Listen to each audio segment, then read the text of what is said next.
Hello friends, कैसे हैं आप सब? होप आप सब बढ़िया होंगे।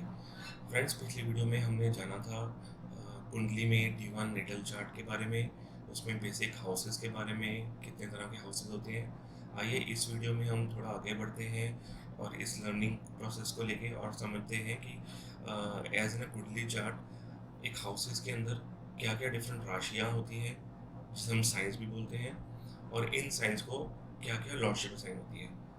चलिए फ्रेंड, शुरू करते हैं। सबसे पहले मैं आपके लिए बेसिक चार्ट यहाँ पर ड्रॉ करता हूँ। ये बहुत ही आसान है ड्रॉ करना। जैसा कि हमने लास्ट वीडियो में बात करी थी कि एक निडल चार्ट में, D1 चार्ट में 12 घर होते हैं।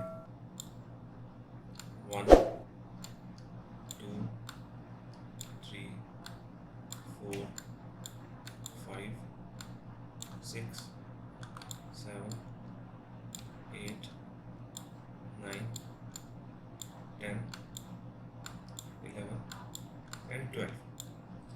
और ये वाला जो हमारा घर होता है, ये हमारा मेन घर होता है किसी भी कुंडली को एनालाइज करने के लिए। ये बेसिकली जो पॉइंट होता है, इसे हम ईस्ट डायरेक्शन बोलते हैं। जब भी कोई नेटिव बॉर्न होता है तो ईस्ट साइड पे जौन सा भी प्लेनेट राइज कर रहा होता है वो उस नेटिव की बर्थ साइन बन जाता है, असेंडेंट जिसे हम बोलते हैं, जो कि हमने लास्ट वीडियो में पढ़ा था। हमने लिख दिया असेंडेंट। अब ऐसे तो हर नेटिव की जो बर्थ होता है उसकी डिटेल्स अलग होंगी। कोई जनवरी में पैदा हुआ होगा, कोई किसी और महीने में पैदा हुआ होगा, तो उसके अकॉर्डिंगली यहाँ पे जो उसका जो फर्स्ट साइन है वो वेरी करेगा। किसी का 6 होगा, किसी का 8 होगा, किसी का 11 होगा, किसी का 7 होगा। लेकिन समझने के लिए हम यहाँ से, जैसे 1 से हमने यहाँ पे शुरू करा हुआ है, तो जो फर्स्ट हाउस है इसकी जो राशि है, इसको हम यहाँ पे लॉट जो साइन इसको जो असाइन होगा उसे हम बोलते हैं एरीज साइन। इसका मैं कलर चेंज कर लेता हूँ ताकि आपको क्लियरली विजिबल हो जाए। Aries sign. चलिए, उसी तरह जो दूसरा घर है उसको जो राशि मिली हुई है उसे हम कहते हैं वीनस। जो तीसरा घर है इसको जो राशि मिली हुई है उसे हम कहते हैं मरकुरी। मैं पूरा नाम नहीं लिख के मैं इसको शॉर्ट फॉर्म में लिखूंगा, बिकॉज एस्ट्रोलॉजिकली हम ऐसे ही नेम्स की कन्वेंशन को फॉलो करते हैं। आप प्लीज समझ जाइएगा। जैसे यहाँ मैंने 2 पूरे लिख दिए हैं, एरीज, वीनस। थर्ड हाउस के लिए है मरकरी।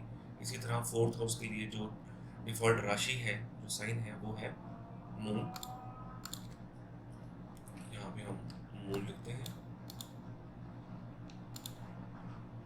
जो फिफ्थ हाउस है उसके लिए जो यहाँ पे राशि है उसे हम सूर्य बोलते हैं, सन।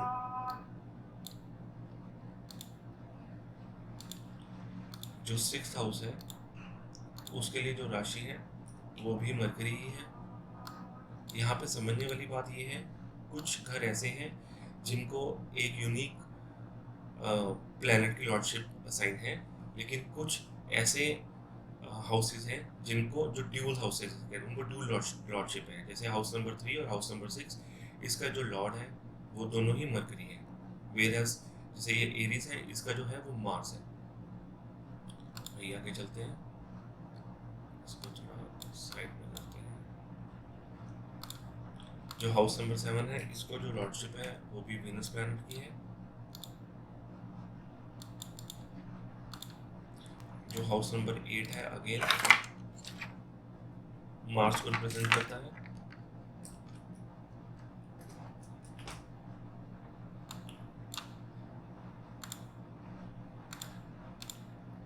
जो हाउस नंबर 9 है उसका जो लॉर्ड है वो जुपिटर है, जिसको हम बुध भी कहते हैं, बृहस्पति भी बोलते हैं। जो हाउस नंबर 10 और 11 है, इसका लॉर्ड सैटर्न है, जिन्हें हम सारे शनि के नाम से याद करते हैं।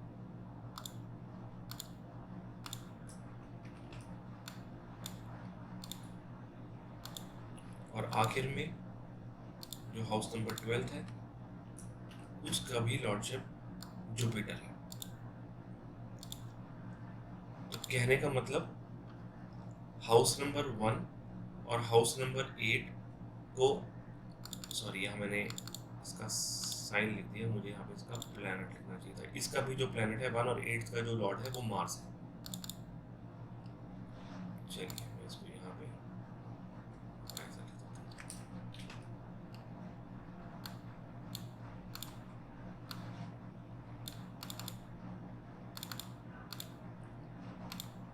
ठीक है फ्रेंड्स, तो हाउस नंबर अगर हम इसको इजी वे में याद करना चाहें,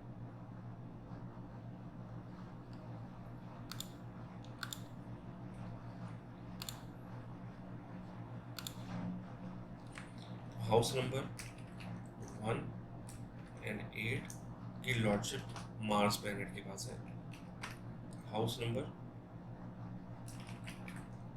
2 एंड 7 की लॉर्डशिप वीनस के पास है, जिसको हम शुक्र भी कहते हैं। हाउस नंबर 3 एंड 6 की जो लॉर्डशिप है ये मरकुरी के पास है, बुद्धि, जिसे हम बुध के नाम से जानते हैं।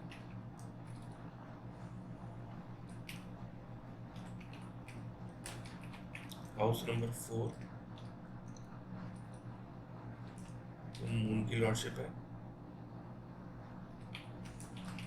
हाउस नंबर 5 तो हम सूर्य की राशि से कहते हैं। House number 6, house number 9 and 12 Jupiter, और आखिर में house number 10 and 11 and Saturn. तो फ्रेंड्स आशा करता हूँ आपको ये बेसिक कंसेप्ट पता लग गया होगा। तो बेसिकली जब भी कोई भी नेटिव बॉर्न होता है, उसकी जब हम कुंडली ड्रॉ करते हैं, उसकी एनालिसिस हम इस घर से करते हैं, जिसको हम लगन भी कहते हैं। और बर्थ टाइम के अनुसार, बर्थ प्लेस के अनुसार जो भी यहाँ पे साइन आता है, उससे हम नेटिव की कुंडली का अध्ययन करना शुरू करते हैं। और उस टाइम पे जो भी प्लैनेट्स जिस स्थिति में होंगे, जैसे फॉर एग्जांपल मून किसी का 12th हाउस में भी हो सकता है, किसी का 7th हाउस में भी हो सकता है, तो उसके अकॉर्डिंगली हम प्लेसमेंट्स और एस्पेक्ट्स के थ्रू हम एनालिसिस करते हैं कि एक नेटिव का जो करंट टाइम पीरियड है वो कैसा जा रहा है। तो फ्रेंड्स इस वीडियो में आई थिंक इतना ही रखते हैं। इसके बाद मैं एक और वीडियो लेके आऊँगा जिसमें हम नेक्स्ट स्टेप पे जाएंगे और आगे फर्दर स्टडी करेंगे कि इन प्लैनेट्स की पोस्टिंग कैसे करते हैं, उनकी डिग्रीज वगैरह को कैसे समझते हैं। आशा करता हूँ आपको ये नॉलेज अच्छी लग रही होगी। अगर ये आपको हेल्पफुल लग रहा है तो प्लीज़ चैनल को सब्सक्राइब करें, शेयर करें फ्रेंड्स के साथ, और बेल आइकन को ज़रूर दबा दीजिए ताकि आपको टाइम टू टाइम ऐसे इन्फॉर्मेटिव वीडियोस मिलते रहें। Thank you and have a nice day.